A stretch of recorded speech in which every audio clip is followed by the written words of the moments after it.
Hi guys! Elen Fernandes aqui e hoje eu estou com a Katie. Yeah! How are you? Hi, very good, thank you. She's a teacher, guys. Oh, I love teachers, you know that, yeah? Okay, guys, she's a teacher here at Oxford House College, and she's gonna tell us a little bit about her experience here and about the courses and everything. And I'm really, really excited to hear about it. And I'm very excited to talk about it. Yeah. Oh, that's nice. So, why you teaching here? I heard you taught in other places as well, like South Korea and Chile, Australia. So I actually started my career as a teacher here because I did my teacher training here. Okay. And I absolutely loved it. But yeah, at the time I was like 24 and I was like, I want to, you just want to travel anywhere and everywhere, don't you? You're right, actually, yeah. So so I went to teach. I was teaching in South Korea, and after that I went to Chile for a little bit, and then I was teaching in Australia. Very boring this place. Yeah, I know. It's a tough life. Oh my gosh. And this year I decided to come back here, and I think part of the reason I chose this school was because I'd had a little bit more of a range of experience of different places, and at this school I knew for sure that I could develop and that I could progress and improve as a teacher, and that the standards and the quality of teaching here was really, really high. And that was, I think, the main thing that made me come back here, because not every school is like that. You see, guys, you see? It's a pretty special the right place. school, you see? Yeah. And then, what about the dynamics of the classes and... So at the moment I'm teaching, I just finished teaching an FCE course, so the first certificate exam course. Okay. And my students have their exam, they have their speaking exam this Saturday, and they have their full I've taken that, and it's after. really hard. It's really hard, but they were actually an amazing group.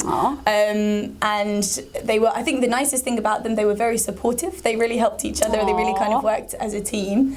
And the nicest thing about an exam course as well is that I have 12 weeks, and that's 3 months to get to know the students really well, to get to know all of their little kind of patterns of errors, and to really be able to give them lots of individual feedback, and really help them to feel confident going into the exam. Oh my So gosh. it was a really, really nice experience. I'd say in general the classes are very energetic, very dynamic, very friendly, very creative as well. I think the teachers are very keen to mix things up. The main thing, I think, one of the main things for me is to make the classes tailored as much as possible to what the students actually need.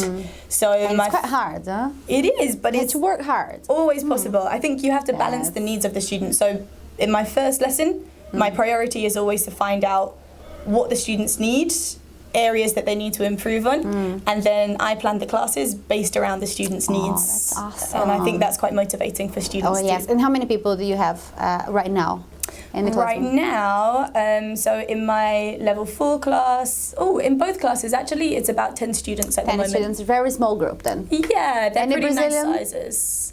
Do I have any Brazilians at the moment? No, Brazilian in this school, guys. You have to come here then. I really miss out. Some of my best students ever have been Brazilian students. So Brazilians, please. I arrived Come to here. OHC. We wouldn't be here. We need your energy. When I met her, I was like, "Hey, how are you?" And I was kissing, and I was like, "Oh, sorry, I'm overexcited, and I'm Brazilian." And she was like, "Yeah, okay, I like it. So you see, guys, there's Brazilian people around here. What about the teaching classes? Do you teach teachers?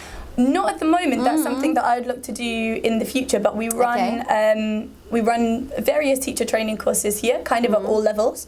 So one really good course that we run is the Overseas Teachers course. Awesome. I was talking to an advanced student the other day that she's considering doing that next year, and that always seems to be a really positive experience for the teachers, I think, because it's basically for teachers. They might be native or non-native speakers, but they're teaching in a variety of different countries that don't have English as a first language. And it's just an opportunity for them to get together in London and really learn about different methodologies, maybe and techniques that they haven't come across.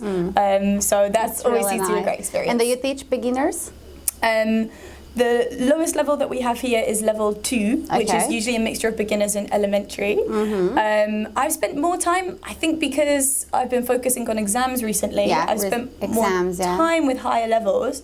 We have one teacher Stephen, and he only teaches more or less beginners in elementary. It's like his specialization. Okay. And his students absolutely love him nice, because guys. he's amazing. He's so patient. He's so kind. Okay. He's very theatrical. Oh, in his style. See? So you don't need to be afraid, guys. You know, Yeah. they will do, anything. Yeah. So you can understand what they're talking about, they're doing, or you have to do actually, yeah? Yeah. Oh, that's so nice. And what about your students now? What they up to? They finished the exams and that's it? They go back home? Well, so I just said goodbye to my exam course. So sad. Yes, who I'm really missing. For most of them, they're going back to their own countries, and they needed FCE for a variety of different reasons. For example, a couple of them were Spanish girls who were primary school teachers. And for a teacher in Spain, having English is a really big advantage. So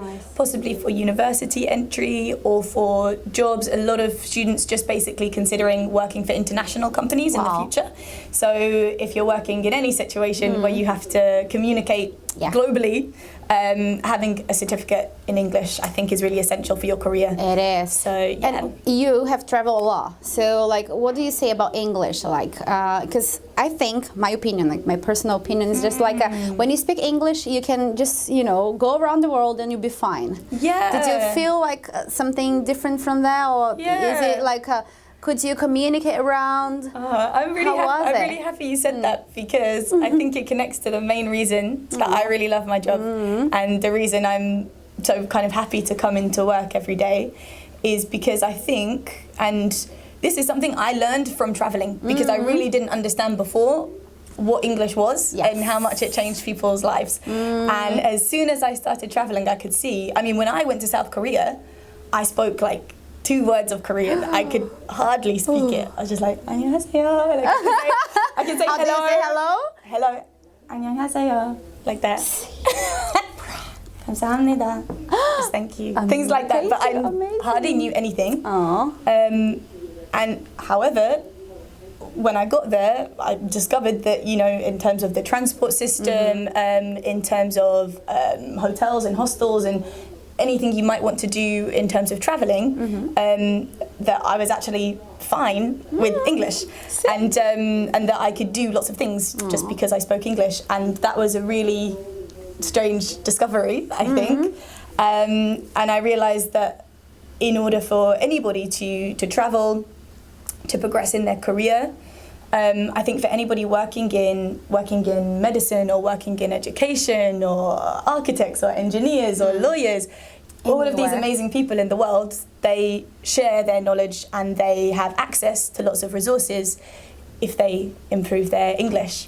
And whatever that is what it is the result of kind of a weird history in a way. But nowadays, I'm always saying that, and then the thing is, it's nice to have someone else telling them about it, and that's good. She's a teacher. She's from London. You're from London originally, I'm from London, yeah. You see, listen to her. She knows what she's talking about. Okay. I think it's empowering. Or that's what I see in students. Word. It's empowering and it expands your opportunities. And more than that, if you're a people person, you're a people person. I'm a people person. Yeah. It helps you connect to people from everywhere. And one of my jobs is helping my students to communicate not just with me, with each other. Brazilian and Japanese students, French and Korean students. Culture, sharing mixed ideas. Culture and everything. Yeah. See, guys, it's awesome. I'm so happy to be here, really. I love really this happy school. I got to talk to you. And, the teachers and everyone, they were so welcoming. And I'm so happy to be here, guys. And you see, if you come to London, that's the school I can tell about, and I'm going to go around and I'm going to, vlog around so you can, see the school and see how it goes. But I'm sure you'll love it, okay? So thank you so much. I'm so hugging. Oh, I'm hugging and cussing, you see, I'm Brazilian, guys, you see? But it's okay, you can come and hug her too. British people like hugs too. Okay, guys, so thank you very much, guys. And I see you next video. See ya. Take care. Bye.